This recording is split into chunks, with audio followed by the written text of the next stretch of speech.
Climate cultists in Rio and self-harm due to Chat-GPT.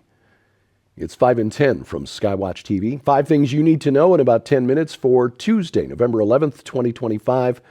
I'm Derek Gilbert, wishing all of our veterans a happy Veterans Day. Today, November 11th, is the day that we honor those who've served in the armed forces of the United States.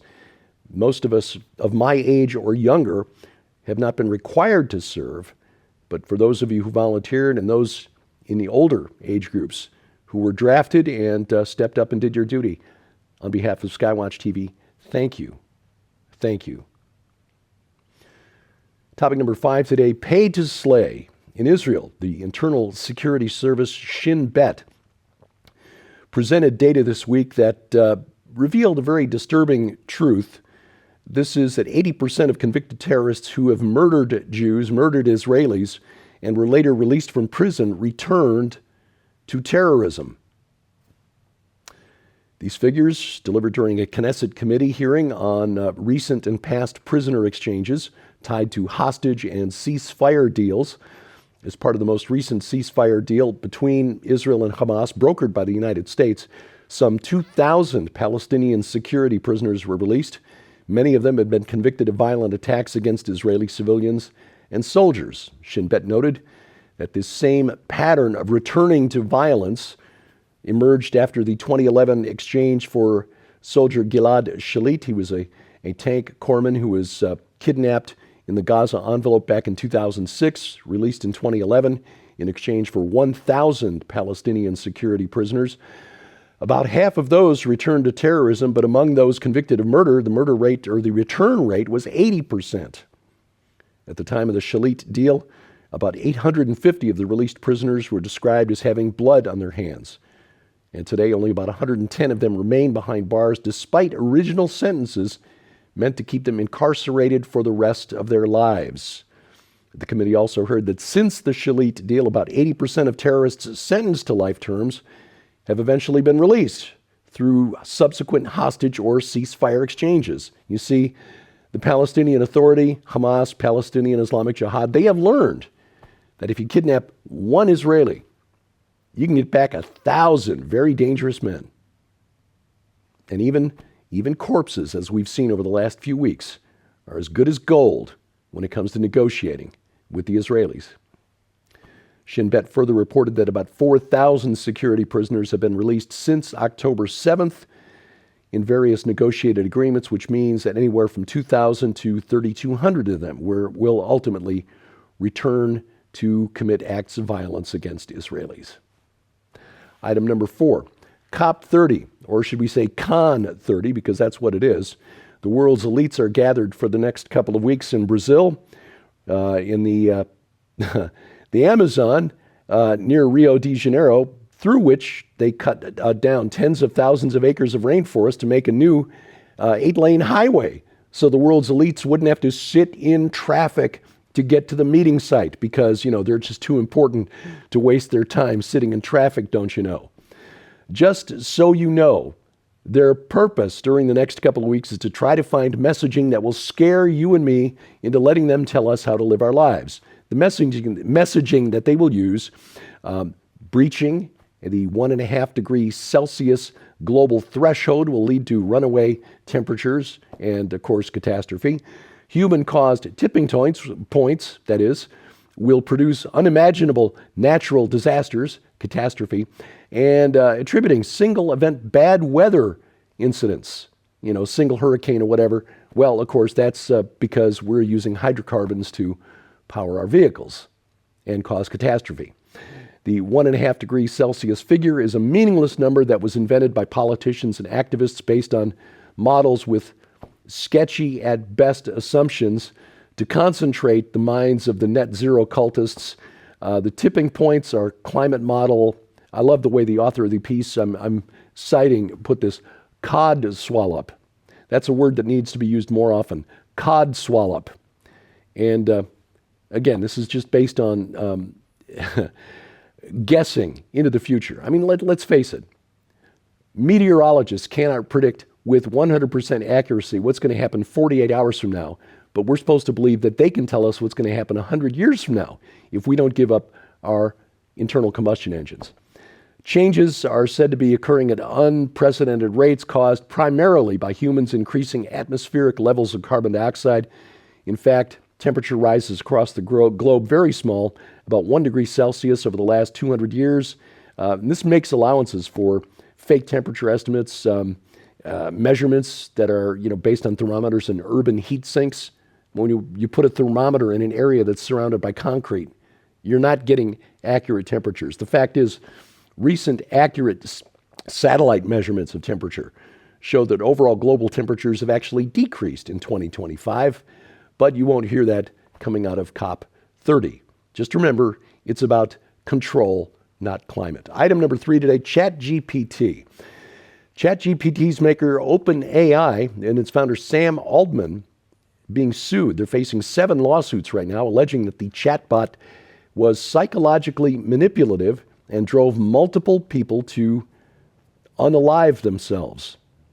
Avoiding that word to avoid the algorithm, but you know what I mean. The lawsuits filed in state courts in San Francisco and Los Angeles just a few days ago by Social Media Victims Law Center and the Tech Justice Law Project alleged that OpenAI rushed ChatGPT 4.0 to market.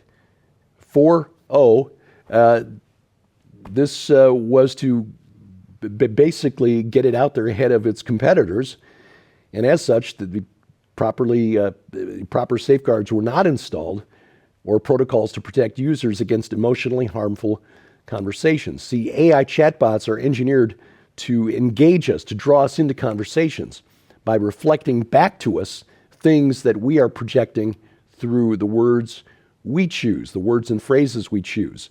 It's supposed to demonstrate human-like empathy. But sadly, rather than directing people to resources when they're exhibiting tendencies towards self-harm, it actually winds up encouraging them to do so. According to the lawsuits, instead of guiding users seeking professional help, to seek professional help, ChatGPT acted in some instances as an unalivement coach. And we'll see how these cases turn out. This will be very interesting. Landmark cases, actually. And just a reminder for you, mom, dad, grandma, grandpa, know what your kids are doing on their devices, because you can access these AI chatbots through phones and tablets. Item number 2 today, toddler tech. While we're on the subject of high tech, a new study shows that kids given technology to pacify them when they're throwing tantrums prevents them from learning how to regulate their emotions. They apparently take it as a reward when they get a tantrum. This study published last month, researchers from Hungary and Canada who surveyed nearly 300 parents of children aged 2 through 5 found that children who were more prone to anger had parents who used smartphones and tablets to calm them down. Johnny is throwing a screaming fit here. Let's let him play the little game on the phone and we'll get some relief. Sadly, those children also exhibited more frequent and intense anger responses and displayed poorer anger and frustration management skills a year later upon follow-up by the researchers. The children also had higher levels of anger and were worse at exhibiting purposeful control of their emotions. They do not learn how to interact with other people properly because they're pacified with an electronic, pacifier. The authors compared this phenomenon to a positive feedback loop. Device management leads to more tantrums and outbursts, which leads to even more screen use. Break the cycle now before they get dependent on it. It may require having to put up with some shrieking in the short term, but the children and you will be happier in the long term. Coming up, prosecuting fraud all the way back to the Middle Ages. I will explain next on 5 and 10. This is how we're going to raise a remnant, a body of Christ that's going to stand in the gap for these kids that are voiceless. These kids have no voice. They have no champion. We're going to change that. The book, Innocent Shattered, it points out the malevolent industries that are exploiting our children. It gets into how in the world, Alan, these kids can be coming up missing without a chain of custody. If you were to ask me, Joe Horn, with all the years that you've been working with children, and you've looked into the eyes of those that have been absolutely devastated, ravaged by abuse from malevolent people who have taken pleasure in the screams of terror exhaled. Innocence completely stripped before it's even had a chance to find its calling. I believe that that is precisely why Lucifer has waged this war on children in particular, because if they never find why God put them here, he intercepts and snuffs out another warrior for the kingdom. Kids that have experienced this have experienced a lot of it at the malevolent hands of people that are evil. These are people that have given themselves over to Luciferian powers.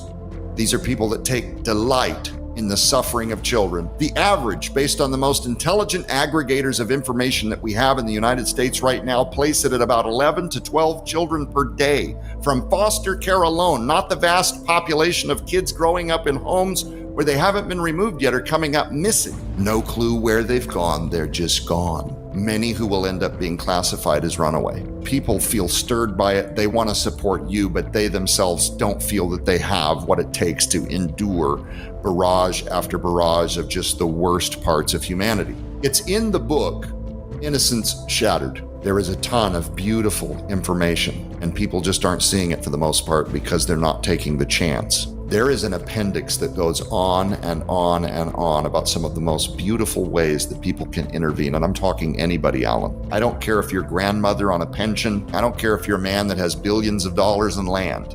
There is something rather more than just anecdotal praying once a week that you can throw at this. And it is available in this book. Again, a series of thought exercises that help guide the reader through the process of giving God your yes and a belief in how you really, really can make a difference. Wow. So yes, it's an ugly conversation that almost nobody wants to have, but it's the responsibility of the church to have it because we can't wait for the world to do it. The Holy Spirit can show up in a supernatural way and do things for these children that nothing else can do. It's a supernatural battle, and it is time for the church to say enough. Not one more kid in a dog cage, not one more kid out there lost, not one more child not being fed today, not on my watch.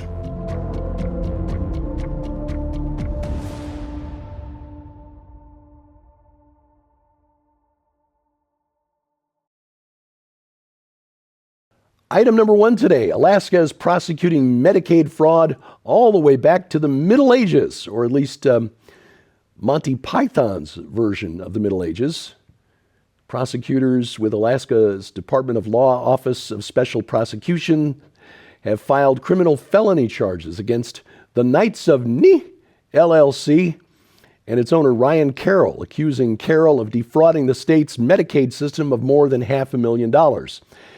Now, if you've never heard of the Knights who say Ni, then you've never seen Monty Python and the Holy Grail, one of the greatest movies ever made. Now, I realize if you're younger, this movie came out in 1975, but before you roll your eyes and say, okay, boomer, do yourself a favor, watch Monty Python and the Holy Grail as soon as this video is over.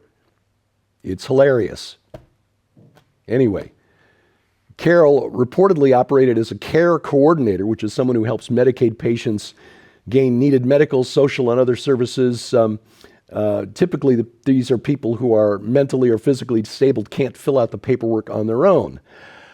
However, Carroll's reports showed that he was scamming the system, documenting that he was providing monthly care coordination contacts to more than one client on the same date and same time, but at different locations.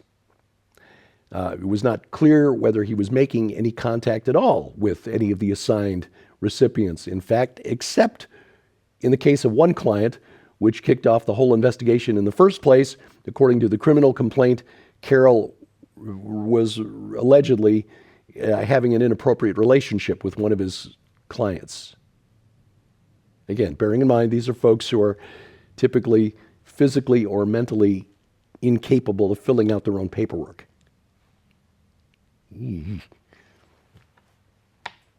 Okay, just again, set that aside. Go watch Monty Python and the Holy Grail.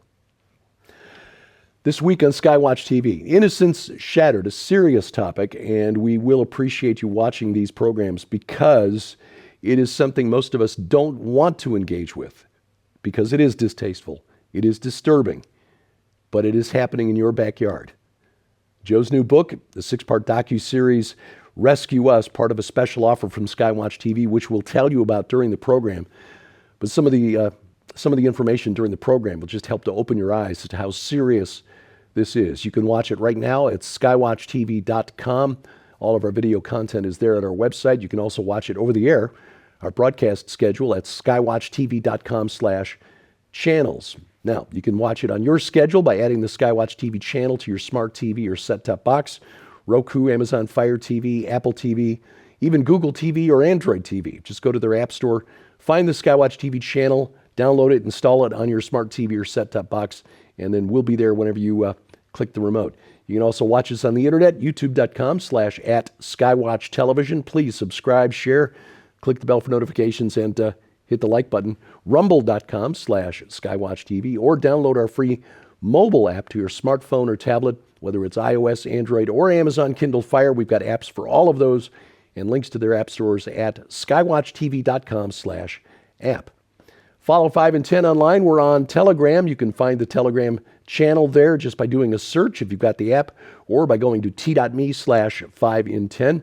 Follow us on YouTube, youtube.com/@5in10. Again, subscribe, share, click the bell for notifications, like button, and on X, formerly Twitter, @5_in_10. And thank you for watching as we keep watch. I'm Derek Gilbert. This is 5 in 10 from Skywatch TV.